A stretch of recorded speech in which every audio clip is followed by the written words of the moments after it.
o poder normativo. Eu vou te dar o conceito geral. Depois a gente vai falar um detalhe importante. Frase de prova, o que é o poder normativo?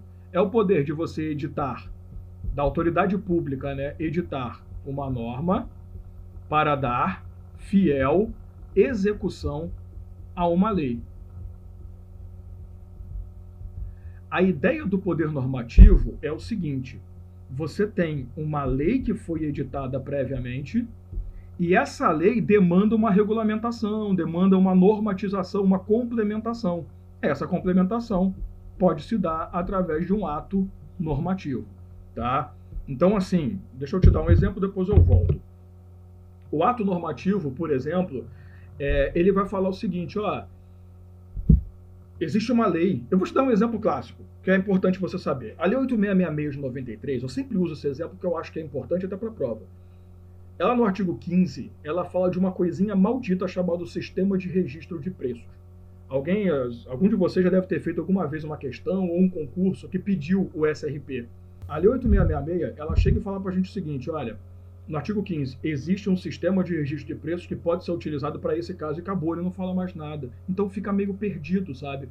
O que aconteceu? Editaram uma norma que regulamentou isso, uma norma especificamente dizendo o que é o sistema de registro de preços, como que ele funciona. Essa norma chama-se decreto. Você tem que entender o seguinte, tem uma lei, e a lei prevê, isso é importante, ela prevê a necessidade, ou pelo menos ela deixa em aberto a necessidade da edição de uma norma complementar. Aí é que a autoridade pode. Gente, lembre-se, a administração pública, ela exerce o poder executivo. Ela não vai exercer tipicamente a função legislativa. Só que nesse caso ela vai acabar agindo, né? Porque a lei chega e fala, ó, precisa, então beleza, vamos embora. Então, vamos lá. O que é o poder normativo? Regra, a autoridade pública competente, né, ela tem que ter competência, que edita uma norma que vai dar fiel execução a uma lei. O poder normativo não permite nunca que você inove no ordenamento jurídico. Então você não pode editar ali uma lei através do poder normativo, isso não existe. Você pode regulamentar, tá? Então por isso, mas medida provisória. Medida provisória é um instrumento que tem que virar lei depois, né? Só que ele tem uma mudança no sistema clássico. Mas decretos, instruções normativas, eu vou colocar na tela para a gente poder ter essa informação. O poder normativo se dá através da edição de decretos, e aqui eu vou deixar o asterisco, você vai entender já por quê, instruções normativas, resoluções, portarias, qualquer um desses atos aqui, tá, que você encontrar, resolução legislativa, ele está lá previsto como lei, então não confunda. Qualquer um desses atos que você encontrar, você vai tratar como o quê? Você vai tratar como um ato normativo, um poder normativo. Só que a gente tem um pequeno problema. E aí eu vou entrar no que a Josiane falou. A gente tem um dispositivo que é o artigo 84, inciso 4º da Constituição. O artigo 84, inciso 4º, ele vai falar assim, 84 caput, né? Compete ao presidente da República, inciso 4º, editar, vai falar uma besteira lá e editar decretos. Beleza. Aí, o decreto, ele é editado para dar fiel execução a uma lei, bonitinho, legal. Só que em 2001, fizeram uma emenda constitucional que acrescentou no artigo 84 o inciso 6º. E aí foi a cagada. Porque no inciso 6º ele fala o seguinte, o chefe do executivo, lembre-se, né, princípio da simetria, galera, se o presidente pode, os outros chefes também podem. O chefe do executivo pode, através de um decreto, e aí que está o detalhe, através do decreto, esse cara vai poder determinar a extinção de cargo público e vai poder determinar a reorganização da administração pública. E aí que está o pulo do gato. O Elson perguntou aqui, ó, os atos podem sobrepor a Constituição? Nunca. Lembra que o Bolsonaro, no começo do governo dele, editou um decreto ali para a questão de posse e porte de arma. O que derrubou a medida provisória, aliás, né, dele, que ele depois foi tentar fazer por decreto. O que derrubou? Pô, meu irmão, peraí, você está querendo produzir através de um decreto, através de uma medida, coisa que não pode. Então, assim, o decreto ele está para complementar. Agora, ele não pode contrariar. A Constituição ela pode trazer uma regra que seja complementada por um decreto, tranquilo. Complementado. Agora, substituir? Nunca, pelo amor de Deus. Tá? Vou jogar na tela, porque eu vou te contar o problema. Durante muitos anos, nós tínhamos dois tipos de decreto no Brasil. O decreto executivo também chamado decreto propriamente dito, que hoje é muito comum se chamar também de regulamento, tá? Decreto ou regulamento são sinônimos. Decreto é o sistema, é a forma, né, a matéria de um regulamento. E nós tínhamos o decreto-lei. Por que eu coloquei ele aqui em separado? Porque o decreto-lei acabou, né? Assim, de 88 para frente, não se pode mais editar decreto-lei. Somente os que já existiam antes, que não confrontam a Constituição, que foram recepcionados. Então, o decreto-lei, ele era um decreto que substituía a lei, pelo amor de Deus, né? Então, não se pode mais editar. Porém, com essa mudança em 2001, surgiu no Brasil o decreto autônomo. E o que é, diabos, o decreto autônomo? O decreto autônomo é um decreto que substitui a lei. O decreto autônomo é um decreto que inova no ordenamento jurídico. Eu acabei de falar para você que o poder normativo não pode inovar no ordenamento jurídico. Aí, obviamente, entraram com uma ação direta de inconstitucionalidade. E essa ação foi julgada. O STF, no altíssimo nível da sua inteligência, falou assim, realmente, o decreto autônomo no Brasil não é aceito pelo nosso sistema de poder normativo, não se pode utilizar, salvo nos casos previstos no artigo 84, inciso 6º. Então, aí entra o problema. Para a gente poder diferenciar, a gente passou a chamar essa atuação do chefe do Poder Executivo de poder regulamentar. E quando é qualquer outra autoridade pública, a gente chama de poder normativo. Durante muitos anos, tá? Poder normativo e regulamentar eram sinônimos. Hoje, o poder normativo é um gênero que tem diversas espécies, dentre elas o poder regulamentar. Olha o nome: decreto ou regulamento. Então, quem edita decreto comete, no bom sentido, o chamado poder regulamentar. Então, assim, qual é o problema hoje? Quando você tem o decreto executivo, que é o decreto clássico, que é o mais usado, que os governadores e prefeitos estão usando direto, você pode chamar de poder normativo ou de poder regulamentar, tanto faz. No decreto autônomo, não. Você é obrigado a chamar de poder regulamentar. Por quê? Porque o poder regulamentar é o reconhecimento de que, através de um ato normativo, o chefe do executivo pode inovar na legislação brasileira, que é um absurdo. Era para o STF ter derrubado, não derrubou.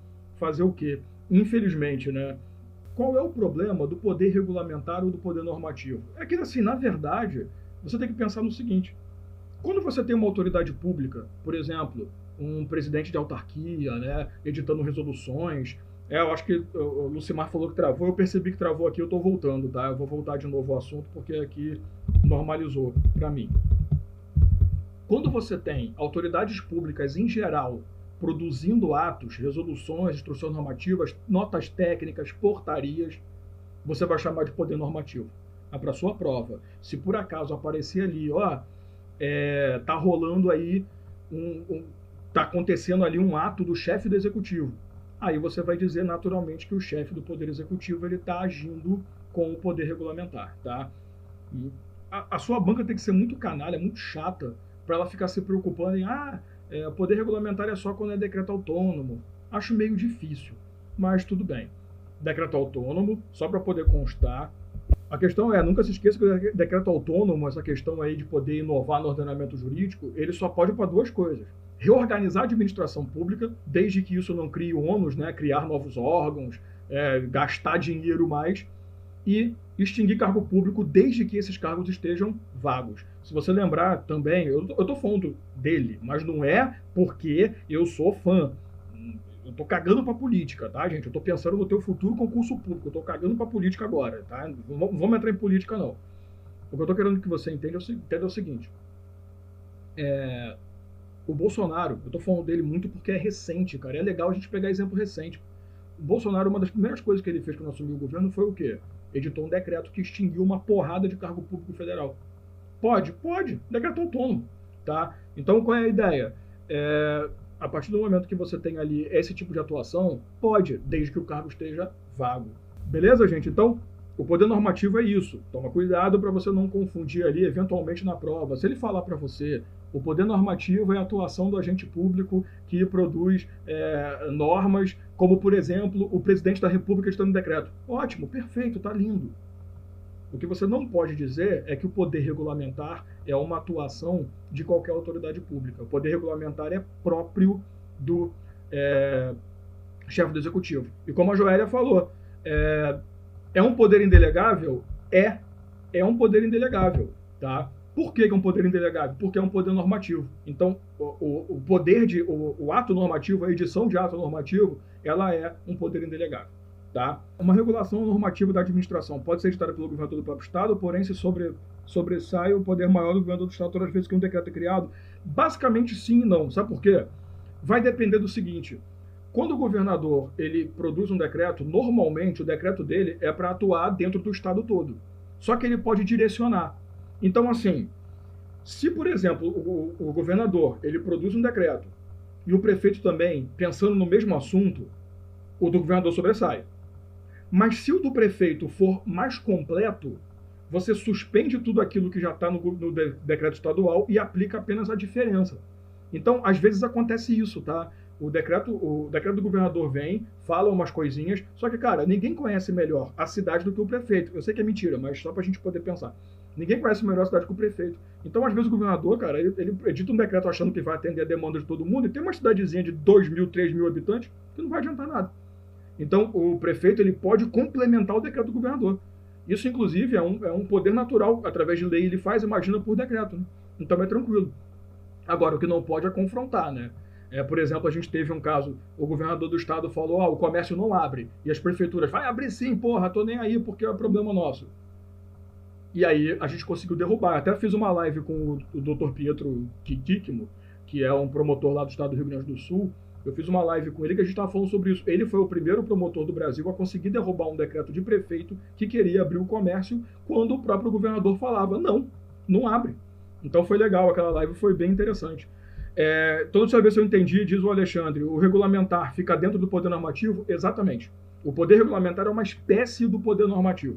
Tá? Por isso que antigamente era a mesma coisa, hoje a gente só deu virou um filho. Basicamente virou um filho. Tá?